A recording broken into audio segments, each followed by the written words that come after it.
Mardi 12 mars. Nous sommes au temple de Tirukalikundram, situé tout en haut d'un grand rocher.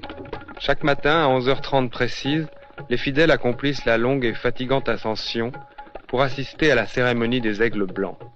2 aigles, toujours les mêmes, viennent recevoir une portion de riz des mains d'un prêtre.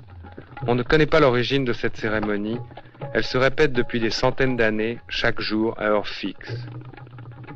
Le reste du riz est ensuite distribué aux fidèles qui se battent pour obtenir quelques grains. En échange, les prêtres reçoivent de l'argent.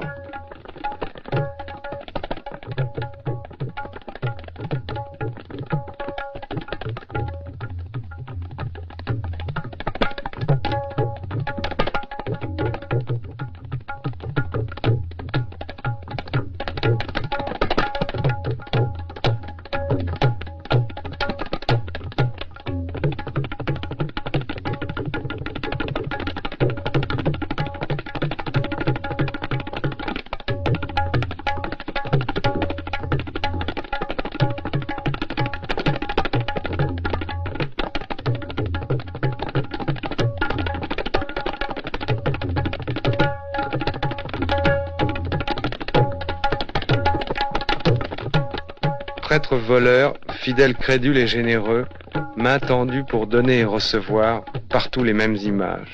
C'est l'envers de la religion indienne.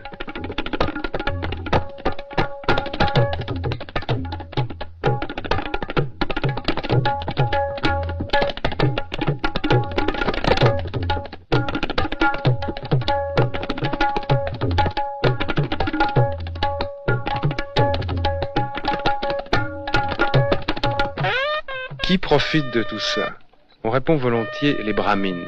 Ce sont eux qui occupent le sommet de la hiérarchie des castes et leur fonction traditionnelle est la prêtrise. En réalité, contrairement à ce que j'avais cru tout d'abord, la prêtrise n'a aucun prestige particulier chez les brahmines. Elle est même considérée comme dégradante.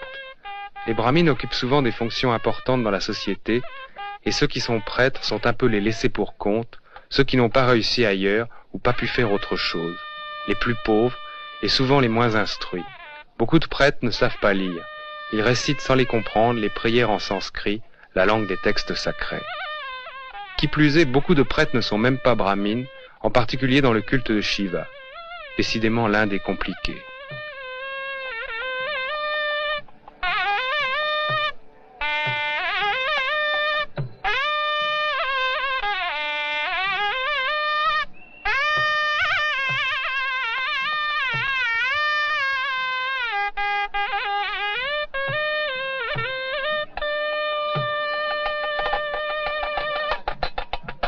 Assis devant les autels divins comme s'ils tenaient un commerce, les prêtres distribuent la poudre rituelle et encaissent les roupies.